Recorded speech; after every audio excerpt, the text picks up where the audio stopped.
I'm going to show you how you can install a HEPA filter on a DYSON V6 that came without a HEPA filter originally. This is a tale of two Dysons. One has a HEPA filter cartridge that it came with and is removable like that. You can take it off and replace it. And the other has a non-removable, just foam filter on the back.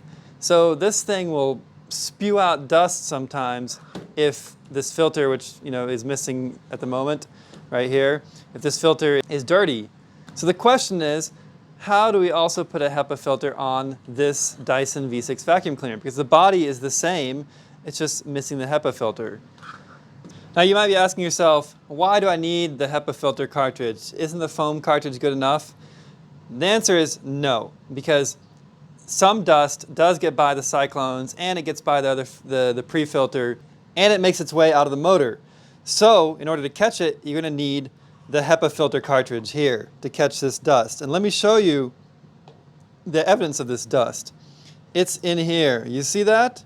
That is dust that made it past the cyclones, past the pre-filter, and past the motor, and is, in this case, fortunately captured by the HEPA filter.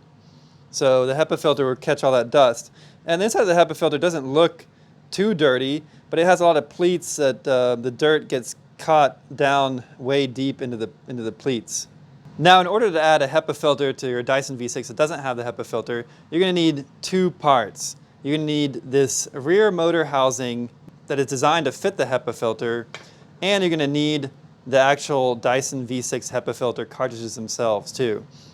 Now these cartridges can be found as third-party parts also. You can get original DYSON parts or you can get third-party parts.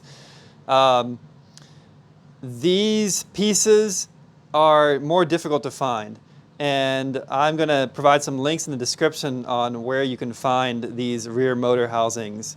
I was able to find some on eBay. It's possible there's some on Amazon too, and then other places. I'll provide links to all the places I can find this piece. In order to remove this rear motor housing, there's a screw here, a Phillips screw. So take your Phillips screwdriver, small Phillips screwdriver, and put it in there. I think it's like a number 1. So you're going to take a screwdriver, flathead screwdriver, or some similar pry tool, and carefully pry under here.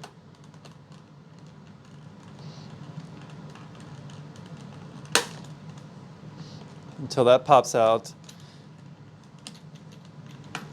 Where you really need to pry is right under here. There you go. And if you're careful, you're not going to do any damage to the part. Okay, so you can pry this housing off, and here you can see all the dust that's collected in this foam filter. So every time you turn on this vacuum cleaner, it's just going to blow out a puff of dust because more dust is going to go in there and more is going to get blown out afterwards. And this circuit board back here is also kind of covered in dust. You see dust in there. And okay, so we're going to take our new housing that's designed to fit the HEPA filter on there, and we're just going to snap this onto the back. Oops. And then snap it onto the handle here. And there we go. The new housing is on. It was that easy. Put the screw back in. And now you can attach your HEPA filter cartridge by just inserting it and twisting.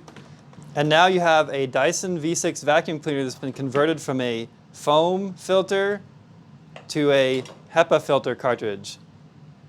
And that's it. You're ready to go. Happy vacuuming. I do want to point out that there are some additional differences between the stock model that came with a HEPA filter and the one that did not come with a HEPA filter. The one that comes with a HEPA filter has this black plastic cover over the PCB. It just looks like that helps maybe with a little bit with the air routing. I'm not sure, or cooling of the PCB maybe. I'm not sure exactly what the benefit of this plastic cover is. The non-HEPA filter doesn't have it. And also there's a rubber seal here, rubber gasket that seals off against the back motor cover that is different that the non-HEPA filter doesn't have. This rubber gasket is going to prevent air from bypassing into the handle. And you can see this handle's actually got dust and stuff in it, but I don't think that's too much of a concern. Most of the air is going to come out through the filter, and if you are concerned about that, you could always use a little bit of silicone sealant around the edge here and seal it off with silicone before you put the HEPA filter motor housing back on here on the non-HEPA filter version. So I wouldn't let that stop you from doing the conversion. I still think it's worth doing the conversion. Just take a note of that some air can bypass in this area if it's not fully sealed. If you put a bunch of silicone around here, put the cover back on, wipe off any excess silicone, then it's probably going to do a pretty good job of sealing out this area in here.